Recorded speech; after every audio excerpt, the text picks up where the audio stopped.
गुरुर्ब्रह्मा गुरुर्विष्णु गुरुर्देवो महेश्वरा गुरुर्साक्षात् परं ब्रह्म तस्मै श्री गुरुवे नमः। त्वमेव माता च पिता त्वमेव बन्धुश्च सखा त्वमेव विद्या द्रविणं त्वमेव सर्वं मम देव देवा। प्यारे सज्जनों, मनुष्य का मन अत्यंत चंचल और उदंड है। हर एक दिशा की सेना का ये नायक है और पल पल अपनी सेना सहित सभी दिशाओं में किसी न किसी दिशा का ही हर समय भ्रमण करता रहता है। इस प्रकार मन जिस दिशा में रहता है वैसी ही इसकी अवस्था हो जाती है। जब आठों दिशाओं से हट करके ये मन अपने मध्य में स्थित होता है तब कहीं जा कर के ये भजन अभ्यास, सिमरण और मालिक के ध्यान में लगता है। मन ये बहुत ही चलायमान है, ये कभी भी शांत होकर बैठता नहीं है। कभी इस दिशा में कभी उस दिशा में ये हर वक्त भटकता ही रहता है। इसी कारण से मनुष्य सदैव दुख, परेशानी और चिंताग्रस्त बना रहता है।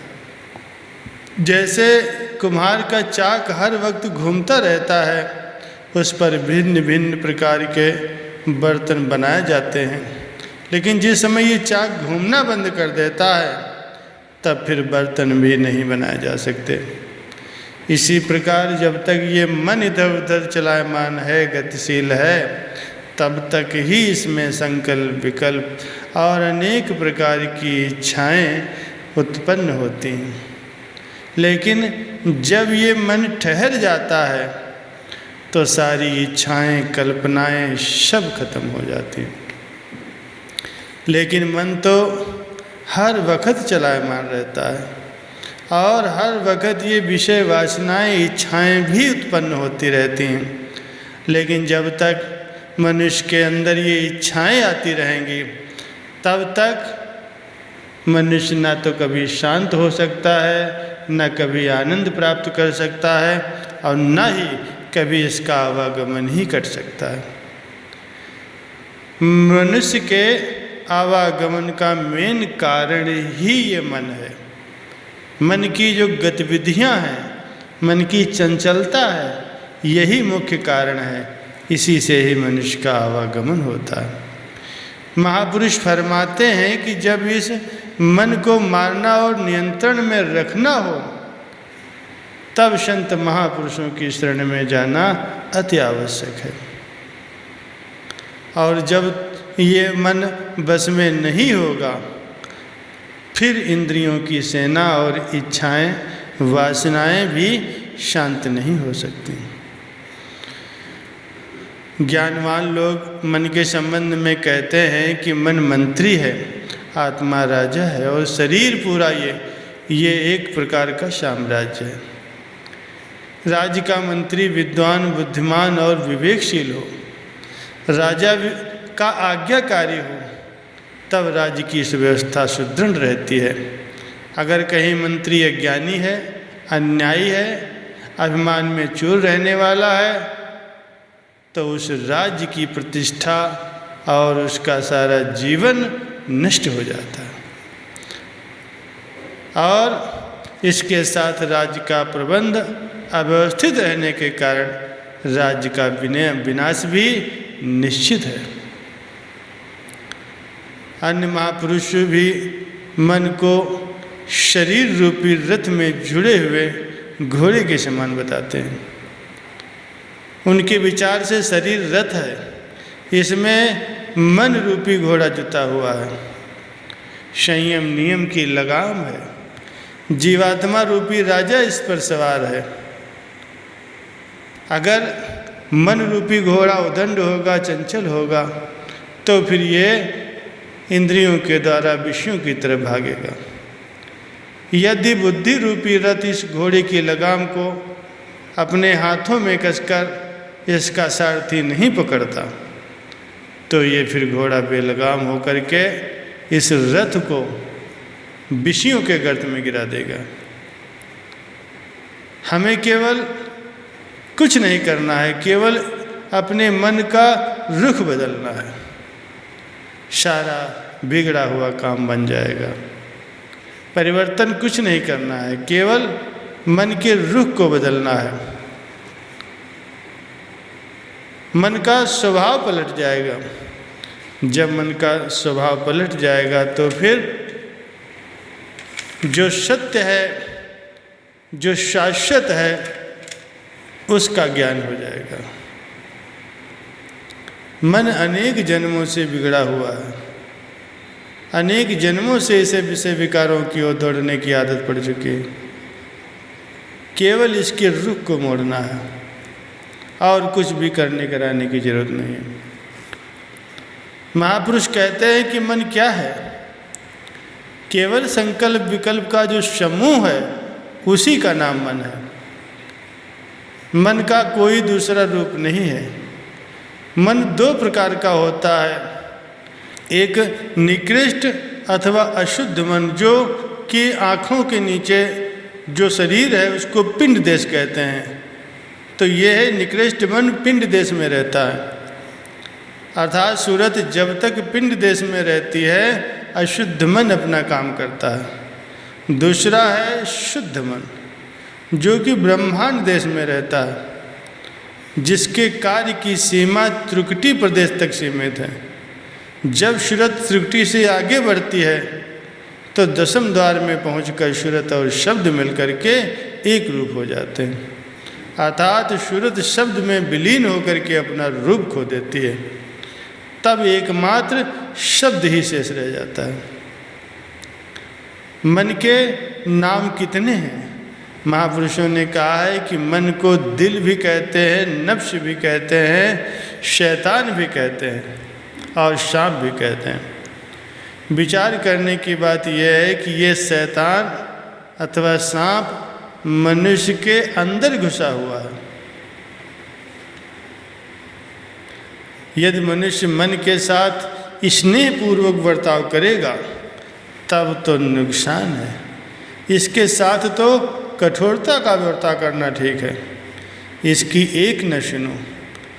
कठोरता और नियंत्रण के बिना मन के लिए कोई और इलाज नहीं। गुरुमुख मन के प्रति कैसा बर्ताव करें? यही कि वो यथासंभव कठोरता का व्यवहार करें, क्योंकि नरमी के साथ पेश आने पर तो ये मन बलवान हो जाता है। ये इतना भयंकर है कि अवसर पाते ही ये काट खाएगा।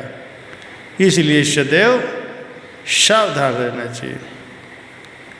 विचारवानों का कहना है कि जहाँ सांप रहता है उसके नीचे धन गड़ा होता है। जो मनुष्य अपनी सूरत को धन में आसक्त रहता है वो मर करके फिर सर्प योनि को प्राप्त करता है और फिर मन धन का रखवाला बनता है। महापुरुष अपने वचनों में फरमाते हैं कि नहाए धोए क्या भया, जो मन में मैल समाए, मीन सदा जल में रहे, धोए वासना जाए। मन में वासनाओं और कामनाओं की मलिनता भरी हुई। ये मलिनता तीर्थों में मलमल करके स्नान करने से भी कभी नहीं छूट सकती। मछली का ही प्रमाण है। यदि जल में स्नान करने मात्र से ही मन की शुद्धि हो जाती, मन निर्मल हो जाता, तो मछली वो तो सदैव जल में रहती। फिर उसमें से दुर्गंध क्यों आती है? जब उसे काटते हैं, बार बार धोते हैं, लेकिन उसकी दुर्गंध नहीं जाती। इसी प्रकार मन भी मैला है तथा बस में नहीं है। वो चाहे जितने ही नियम धर्म कर्म कर ले, लेकिन सब वृथा है। संतों ने कहा है कि ये मन भूत के समान है। इसे वश में करना उतना ही कठिन है कि जितना सागर को गागर में भरना। लेकिन महापुरुषों के द्वारा बतलाई गई युक्ति से इस मन को वश में किया जा सकता है। और कोई उपाय उसका नहीं है। एक महात्मा जी किसी नगर से गुजर रहे थे। वहाँ उनकी भेंट एक सेठ जी से हो गई। महात्मा जी ने उनको भजन बंदगी करने के लिए प्रेरित किया। सेठ जी बोले, महाराज मेरा मन तो बहुत कर रहा है कि मैं भजन करूं, लेकिन क्या करूं, मैं विवश हूं। मेरे पास इतने अधिक कार्य हैं कि मुझे समय ही नहीं मिल पाता कि मैं मालिक का भजन करूं। महात्मा जी ने बहुत कोशिश की, बहुत समझाया कि देखो ये संसार तो एक दिन नष्ट हो जाने वाला है। संसार में जो भी तुमने धन दौलत कमाई है, मान प्रतिष्ठा बनाई है, ये सब एक दिन समाप्त हो जाएगा। संसार के जितने भी पदार्थ हैं सब नष्ट हो जाएंगे। केवल एक मालिक का भजन ही मनुष्य की सच्ची कमाई है, जो यहाँ भी काम आएगी और परलोक में भी काम आएगी। अवकाश न होने का बहाना तुम यमदूतों के सामने नहीं कर सकोगे। वे तो क्षण मात्र में ही आकर के तुम्हें दबोच लेंगे। नारायण जब अंत में यम पकड़ेंगे बाहें, उनसे भी कहियो जरा अभी तो फुर्सत न आए। महात्मा जी ने सेठ जी को बहुत प्रकार से समझाया, लेकिन सेठ जी के ऊपर उनके उपदेश का कोई प्रभाव नहीं पड़ा। वो बार बार किसी कार्य की अधिकता का बहाना बनाकर टालते रहे। आखिरकार महात्मा जी को एक युक्ति समझ में आई कि सेठ को इस तरीके से सही मार्ग पर लाया जा सकता है। उन्होंने मंत्र द्वारा एक भूत को सिद्ध करके वश में किया हुआ था। वे सेठ जी से बोले, सेठ जी आखिर तुम्हारे पास कितना काम है? सेठ जी ने कहा, महाराज जी मेरे पास बहुत काम है। तो महात्मा जी ने कहा, आखिर बताओ तो कितना है? सेठ जी ने उत्तर दिया, इतना अधिक काम है मेरे पास कि सैकड़ों सेवक हों, हजारों लाखों नौकर हों, वो सब मिलकर भी मेरे काम को समाप्त नहीं कर सकते।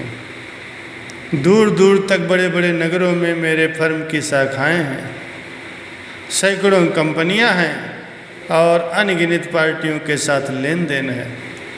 सब जगह मेरा व्यापार चलता है और इतने सारे काम की देख रेख कोई आसान काम नहीं। महात्मा जी बोले, अच्छा तो हमारी भी एक बात सुनो। हमारे पास एक भूत है, वो बहुत ही फुर्तीला और तेज कार्य करने वाला है। पलों में ही वो हजारों कोसों की यात्रा कर सकता है और संसार का कोई भी काम ऐसा नहीं है जिसे वो फुर्ती से न कर सके। मैं तुम्हें उस भूत को देता हूँ, तुम जो भी उस भूत से काम लेना चाहो ले सकते हो। वो तुरंत ही क्षण मात्र में ही तुम्हारा वो कार्य कर देगा, लेकिन उसमें एक बहुत बुरी आदत है। वो ये कि वो कभी भी बेकार नहीं बैठता। उसे हर पल हर घड़ी काम में ही लगाव रखोगे तो ठीक, अन्यथा काम नहीं दोगे तो वो तुम्हें ही खाने को दौड़ेगा। ये सुनकर के सेठ जी अपने मन में बहुत प्रसन्न हुए। बोले, वाह महाराज, आपने तो मुझे आनंदित कर दिया। मैं आपका किस प्रकार से धन्यवाद करूं? मुझे भी एक ऐसे ही कर्मचारी की ज़रूरत थी।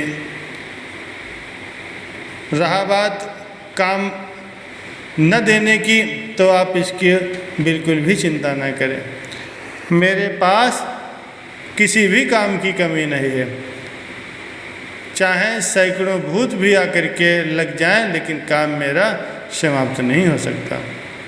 मैं उसे कभी भी बेकार नहीं रहने दूंगा और ना ही वो मुझे खाने की धमकी देगा। महात्मा जी ने कहा, अच्छी बात है, अपने कामों के विषय में तुम जानो।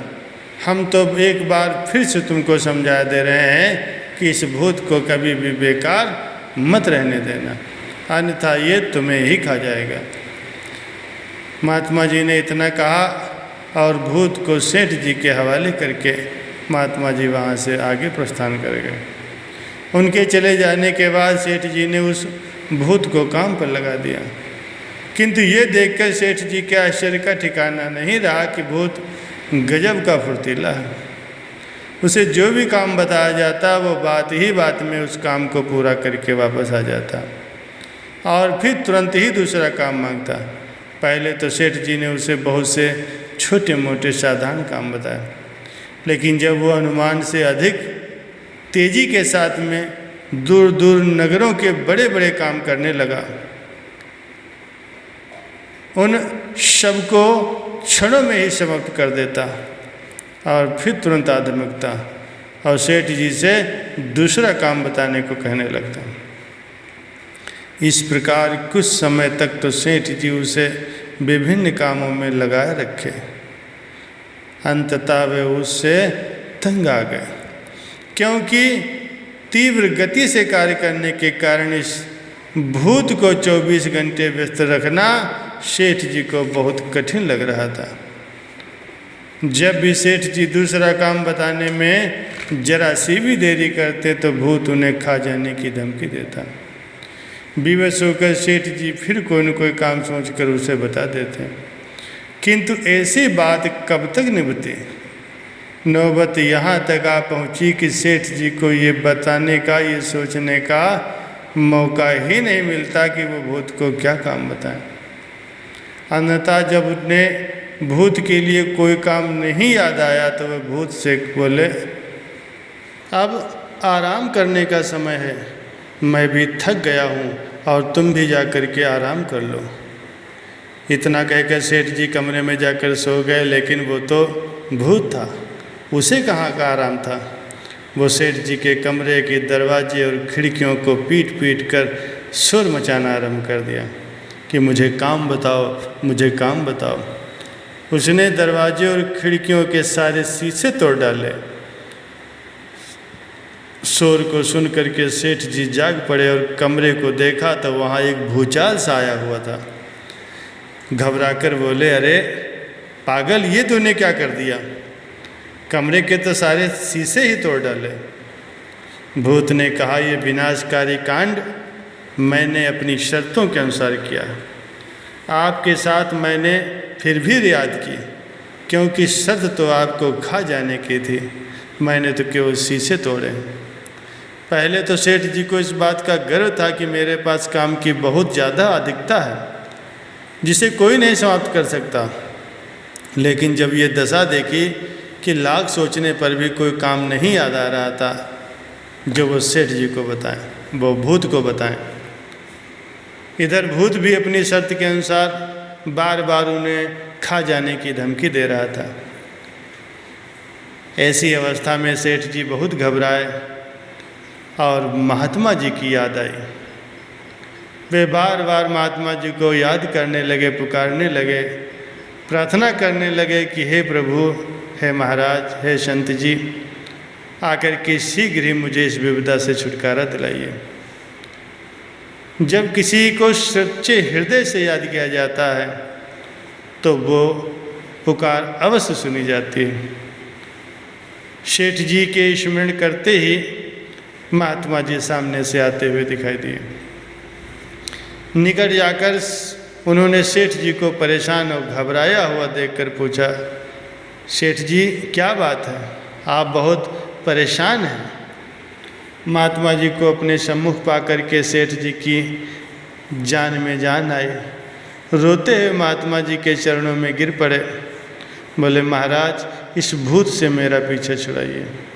ये मेरी जान लेने पर तुला हुआ है, इसको संभालना मेरे बस की बात नहीं। अब आप ही कोई उपाय बताइए जिससे ये यहाँ से चला जाए। सेठ जी की अवस्था को देखकर महात्मा जी को दया आ गई। बोले, अरे इस भूत को संभालना क्या कठिन काम है। लो, हम तुम्हें एक सरल उपाय बताते हैं। तुम ऐसा करो कि अपने आंगन में एक लंबा सा बांस गाड़ दो। जब भी तुम्हारे पास भूत काम मांगने के लिए आए और तुम्हारे पास कोई काम न हो, तब उससे कहो कि इस बांस पर चढ़े और उतरे। ना ये चढ़ने उतरने का काम कभी समाप्त होगा और ना ही ये तुम्हें खा जाने की धमकी देगा। इस प्रकार तुम बैठ कर खटके और निश्चिंत होकर के रह सकोगे। सेठ जी इस उपाय को सुनकर के अति प्रसन्न हुए। उन्होंने सोचा ये कितने आश्चर्य की बात है। इतनी सरल युक्ति उनको न सूझी। उन्होंने महात्मा जी के कहने के अनुसार ही भूत को बांस पर चढ़ने उतरने के काम में लगा दिया। अति आवश्यक कार्यों के लिए वे वहाँ से हटा करके उससे दूसरे काम करा लेते और अवकाश पाते ही उसे फिर से बांस पर चढ़ने उतरने के काम में लगा देते। महात्मा जी की बताई गई युक्ति काम आई और सेठ जी के प्राणों की रक्षा हो गई। उनकी सारी परेशानी, सारी चिंताएं समाप्त हो गईं। अब चिंताएं भूत की बढ़ गई।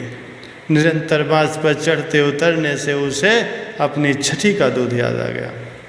उसकी सारी उदंडता, सारी चलता जाती रही और कहाँ वो सेठ जी को खा जाने के लिए धमकाता था और कहाँ वो हाथ जोड़कर सेठ जी से क्षमा याचना करने लगा कि मुझे इस बांस पर चढ़ने उतरने के काम से छुट्टी दे दो। अब मैं कभी भी आपका कुछ नहीं बिगाड़ूंगा, मैं सदैव आपका सेवक बना रहूँगा। महापुरुष फरमाते हैं कि यही हाल मन का है। ये मन भूत समान है, दौड़े दांत पसार, बांस गाड़ उतरे चढ़े, सब बल जावे हार। ये मन ही अनर्थकारी भूत है। ये मन जब तक बस में नहीं होता तब तक ये खाने के दौड़ता है, लेकिन जब संत सद्गुरु की कृपा से ये बस में कर लिया जाता है तो फिर ये आज्ञाकारी और सेवक बन जाता है। इसीलिए कहा जाता है कि अपने मन को जिसने जीत लिया मानो उसने सारे संसार को जीत लिया।